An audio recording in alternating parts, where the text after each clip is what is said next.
జమ్మూ కాశ్మీర్లో ఘోర రోడ్డు ప్రమాదం జరిగింది. దోడా జిల్లాలో ఆర్మీ వాహనం లోయలో పడిన ఘటనలో 10 మంది జవాన్లు ప్రాణాలు కోల్పోయారు.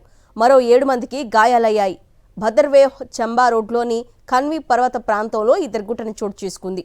వెంటనే రంగంలోకి దిగిన ఆర్మీ, పోలీసులు సంయుక్తంగా రెస్క్యూ ఆపరేషన్ చేపట్టాయి.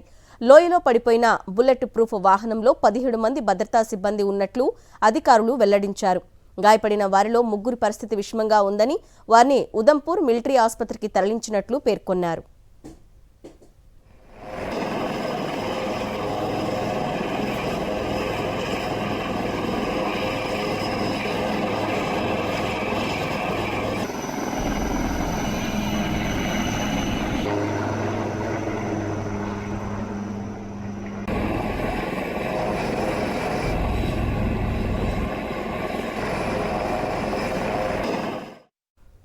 జమ్మూ కాశ్మీర్లో ఉగ్రవేట కొనసాగుతోంది. కిస్టవర్లోని సింగ్పురా ప్రాంతంలో భద్రతా దళాలు, ఉగ్రవాదుల మధ్య ఎదురుకాల్పులు జరుగుతున్నాయి.